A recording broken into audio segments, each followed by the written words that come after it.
कहीं भी आ सकता है, जा सकता है। अब यही हम सवाल उल्टा हम फेर के पूछे कि तमिलनाडु के लोग अगर यहाँ आना चाहे, देखो कोई एक अगर गलती करेगा तो पूरा राज्य दोषी कैसे हो सकता है? अगर बिहार में कोई एक आदमी अगर कोई गलती करेगा तो बिहार दोषी नहीं ना होगा। तो देखिए, ये मुल्क हम सबका मुल्क है।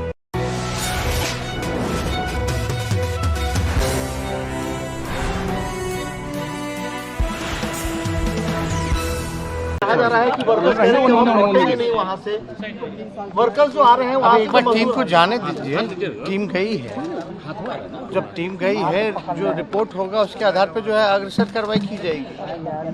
तो उसमें क्या है, हमने तो उस समय भी विधानसभा में ये कहा था कि उस समय भी पूर्व में डीजीपी का जो बयान था वो हमने वहाँ का पढ़ के भी सुना दिया था विधानसभा में, और ये भी विपक्ष को कहा था कि अगर कोई इसके अलावा भी बात होगी तो सरकार जो है इसको टॉलरेट नहीं करेगी, चाहे यहाँ की सरकार हो या वहाँ की सरकार हो। तो जो बातें उठी थी तो हमने बोला भी था कि कोई डिटेल होगा तो आप उपलब्ध करा दीजिएगा। विजय चौधरी जी ने भी कहा था और माननीय मुख्यमंत्री जी ने इसको देखते हुए टीम भेज भी दिया है। तो हम लोग तो इस मामले को अगर कोई बात है इस तरह की तो हम लोग, क्योंकि 2-4 न्यूज़ चैनलों में देख रहे हैं, कुछ मजदूरों का जो बयान है वो देख रहे हैं कि भाई रेलवे स्टेशन के बाहर जो बातें आ रही हैं, तो इसमें सरकार गंभीर है तभी तो टीम भेजा गया है। दूसरी बात, एक अखबार है उसमें बीजेपी के जो प्रदेश अध्यक्ष हैं उनका जो है बयान जो है वो छपा है, उनका बयान जो है वो छपा है। तो उसमें ये कहा गया है उस बयान में कि जो बीजेपी के बिहार प्रदेश अध्यक्ष हैं उन्होंने वहाँ के प्रदेश अध्यक्ष को फ़ोन किया और वो प्रदेश अध्यक्ष जो बीजेपी के हैं उन्होंने कहा है कि ऐसी कोई घटना वहाँ नहीं हुई, और ये बात जो है बीजेपी के प्रदेश अध्यक्ष को बताई गई है। हालांकि फिर भी कौन क्या बोलता है नहीं बोलता इससे हम लोगों को मतलब नहीं है, लेकिन सच्चाई क्या है, सच्चाई को पता करते हुए जो है हम सभी लोग जो है, हमारी सरकार माननीय मुख्यमंत्री जी ने टीम को भेजा है। जब सच्चाई सामने आ जाएगी तो अग्रसर जो है कार्रवाई की जाएगी। और साथ ही साथ हम लोगों के सरकार के बात करने का ये फल निकला कि जो भी मजदूर अगर वहाँ सहमे हुए हैं या डरे हुए हैं तो 2 जिलों का जो जिलाधिकारी हैं उन्होंने 5-6 नंबर जो है वो उपलब्ध करा रखे हैं।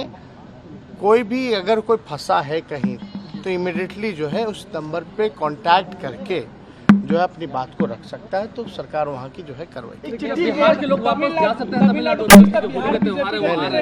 वापस क्या वो जा सकते हैं? नहीं, क्यों नहीं, एकदम जाना चाहिए।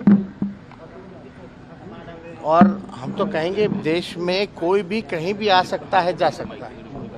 अब यही हम सवाल उल्टा हम फेर के पूछे कि तमिलनाडु के लोग अगर यहाँ आना चाहे, देखो कोई एक अगर गलती करेगा तो पूरा राज्य दोषी कैसे हो सकता है? अगर बिहार में कोई एक आदमी अगर कोई गलती करेगा तो बिहार दोषी नहीं ना होगा। तो देखिए, ये मुल्क हम सबका मुल्क है, ये देश हम सबों का देश है, हम कहीं भी जा सकते हैं, कोई हमारे यहाँ भी आ सकता है, यही तो खूबसूरती है। लेकिन अगर कोई नोटोरियस अगर तमिलनाडु में अगर कोई इस तरह का काम कर रहा है तो हम लोग तो बार बार कहेंगे कि उस पर कठोर कार्रवाई वहाँ की सरकार को करना चाहिए। लेकिन फिर भी ये 2 राज्यों का मामला है तो इसमें भाई भारत सरकार का क्या काम कर रहे हैं लोग? भारत सरकार कहाँ कंसर्न आपको दिखे इस पूरे मामले में? भारत सरकार की भूमिका बनती है कि नहीं बनती है? जब 2 राज्य में अगर कोई विवाद अगर कोई उत्पन्न हो रहा है, हुआ नहीं हुआ लेकिन बातें चल रही हैं, तो इसको सॉर्ट आउट करने के लिए कुछ तो स्टेप उठाना चाहिए ना।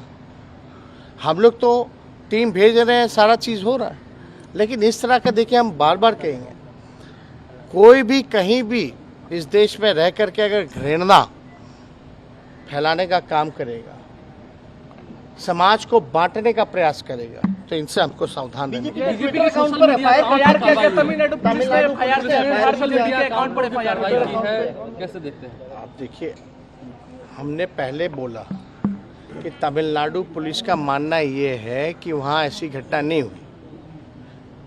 हम अपने तरफ से नहीं कह रहे। हमने जो विधानसभा में भी कहा वो यही बात कही कि जो डीजीपी का जो बयान है वो हम नहीं मानते। बीजेपी और कई ऐसे वीडियो जो हम लोगों के समक्ष आए हैं, हमने भी देखी है, इसलिए हम लोगों ने टीम भेजा है। तो हम लोगों ने टीम भेजा है कि भाई सच क्या है इसकी हम लोग जानकारी प्राप्त कर लें, और अगर केस हुआ है, कोई मुकदमा अगर एफआईआर हुआ है ट्विटर अकाउंट पर, तो बीजेपी को उसका जवाब देना चाहिए। तो इसमें अगर सच